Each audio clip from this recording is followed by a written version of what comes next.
Mr. Caton, thank you for your time tonight. Let's get another perspective now from Congressman Keith Ellison of Minnesota. He's the co-chair of the Congressional Progressive Caucus and one of 2 Muslim Americans serving in the Congress. He's been listening to our conversation with Mr. Caton. Congressman Ellison, does he have a point? No, he doesn't have a point. As a matter of fact, he's displayed a startling lack of information about Islam. I mean, I'm a Muslim, and I can tell him that the people who are on that show are typical. Yet Muslims do have babies. They coach football. They have interfamily disputes. I think it's a pretty typical show. Some people are more devout. Some people are more secular. It's just, it's life in America.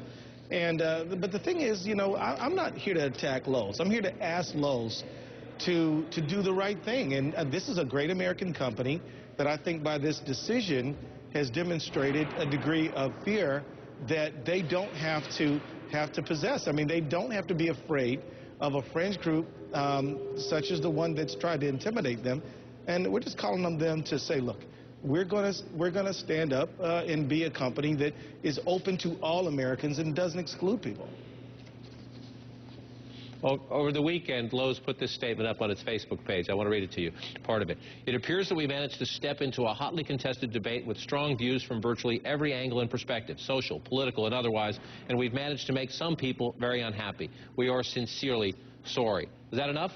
An apology? Or do you still think, unless they restore their ads or buy new ads on this program, that people should not shop there? Well, it informs my buying decision about Lowe's. I mean, I personally, and as an individual citizen, probably won't go in there if they are going to that kind of pressure from a fringe group that is literally promoting hatred and bigotry.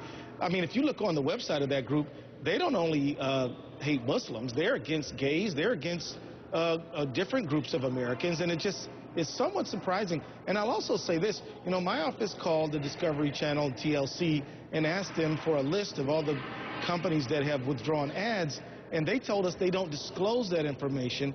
Therefore, I'm a little bit curious to know where the individual who you just talked to got this information.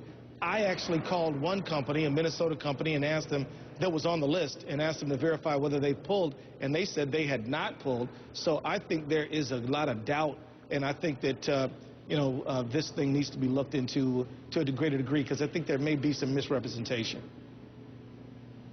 Well, we'll try to sort that out. Sometimes it is hard to get that information, but we're trying to give each side a chance to make its case. We'll try to sort out the fact from if there are any distortions, as you say, or something else out there. Congressman Ellison, appreciate your time tonight, sir, on this important subject. And up next here, Occupy protest.